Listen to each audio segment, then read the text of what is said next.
रत्नागिरीतल्या राजापूर जवळच्या अणुस्कुरा घाटात गेल्या 48 तासानंतर देखील हा घाट बंदच आहे। या ठिकाणी अजूनही वाहतूक ठप्प आहे, तर 2 दिवसानंतर देखील घाट वाहतुकीसाठी बंदच आहे। शनिवारी पहाटे अणुस्कुरा घाटात दरड कोसळली होती।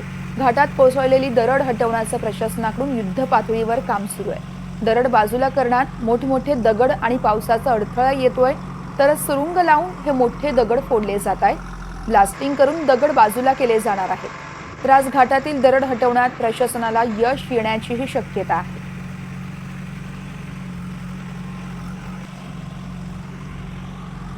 रत्नागिरीतल्या राजापूर जवळच्या अणुस्कुरा घाटात शनिवारी दरड कोसळली होती। गेल्या 2 दिवसांपासून या ठिकाणी वाहतूक ठप्प आहे।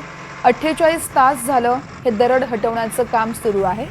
2 दिवसांपासून या ठिकाणची वाहतूक बंद आहे। शनिवारी पहाटेच अणुस्कुरा घाटात ही दरड कोसळली होती। घाटात कोसळलेली दरड हटवण्याचं प्रशासनाकडून सध्या युद्ध पातळीवर काम सुरू आहे। दरड बाजूला करण्यात यावेळेस मोठे दगड आणि पावसाचा अडथळा येतोय। सुरुंग लावून मोठे दगड फोडले जात आहेत, मात्र मोठे दगड फोडत असतानाच वरची माती देखील खाली येत असल्यानं मोठ्या प्रमाणात प्रशासनाला देखील दरड हटवताना अडथळे येत आहे। आज घाटातील दरड हटवण्यात प्रशासनाला यश येण्याची शक्यताही वर्तवली जाते। तर या ठिकाणची वाहतूक पूर्णपणे ठप्प झाल्यानं वाहन चालकांना यावेळेस पर्यायी मार्गाचा वापर करण्याचं आवाहन केलं जाते। वाहन चालकांकडून देखील संताप व्यक्त केला जातोय। रत्नागिरीतल्या राजापूर जवळच्या अणुस्कुरा घाटातील ही दृश्य आहेत। गेल्या 48 तासानंतर देखील वाहतूक या ठिकाणी ठप्पच आहे। 2 दिवसानंतर देखील घाट वाहतुकीसाठी बंदच आहे। तर शनिवारी पहाटे खरं तर या ठिकाणी दरड कोसळली होती अणुस्कुरा घाटात, आणि ही दरड हटवण्याचं काम सध्या प्रशासनाकडून गेल्या 2 दिवसांपासून युद्ध पातळीवर सुरू आहे। दरड बाजूला करत असतानाच मोठे दगड आणि पावसाचा अडथळा येतोय, त्यामुळे सुरुंग लावून दगड फोडले असले तरी माती देखील खाली येते। अधिक माहिती देत आहेत आमचे प्रतिनिधी राकेश गुढेकर आहेत आपल्यासोबत। राकेश, कधीपर्यंत दरड पूर्णतः हटवून दिली जाऊ शकते आणि वाहतूक नेमकी कधी सुरळीत होईल, प्रशासनाकडून काही सांगण्यात आलंय का?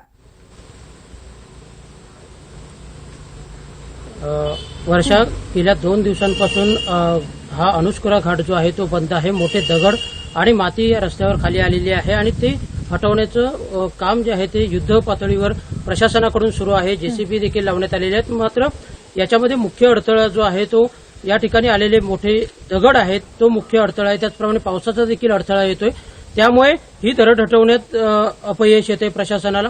मोठे दगड जे आहेत ते जेसीबीने देखील हलत नाहीये, त्यामुळेच या ठिकाणी जसं कातळाला सुरुंग लावून फोडला जातो, सुरुंग लावून फोडला जातो, त्याप्रमाणे हे दगड जे आहेत ते त्याच पद्धतीने फोडावे लागत आहेत। काल देखील 2 सुरुंग म्हणजे 2 ब्लास्टिंग करून दगड फोडण्यात आले होते।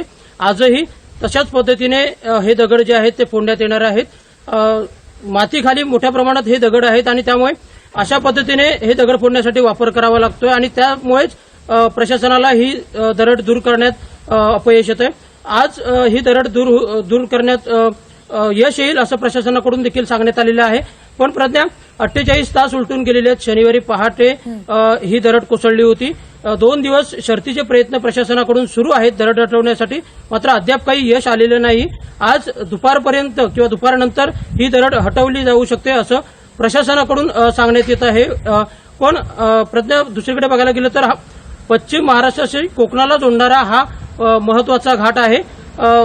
मोठ्या प्रमाणात जे कोकणात येणारे आहेत किंवा कोल्हापूरला जाणारे जे आहेत वाहन चालक किंवा पर्यटक असतील ते या घाटाचा वापर करत असतात आणि हा घाट पर्यायी मार्ग आहेत आणि त्याचप्रमाणे जवळचा देखील घाट मानला जातो आणि त्यामुळे या घाटातून नेहमी वर्दळ असते। मात्र आता 2 दिवसांपासून घाट बंद असल्यामुळे घाट नेमका कधी सुरू होणार असेच प्रश्न या ठिकाणी वाहन चालकांकडून देखील विचारले जात आहेत आणि निश्चितच आज प्रशासनाला यश येतं का हे पाहणं महत्वाचं आहे। वर्षा, निश्चितच राकेश, या सगळ्या घडामोडींवर तुम्ही असंच लक्ष ठेवून राहा। प्रत्येक अपडेट तुमच्याकडून जाणून घेत राहणार आहोत। तुर्तास धन्यवाद।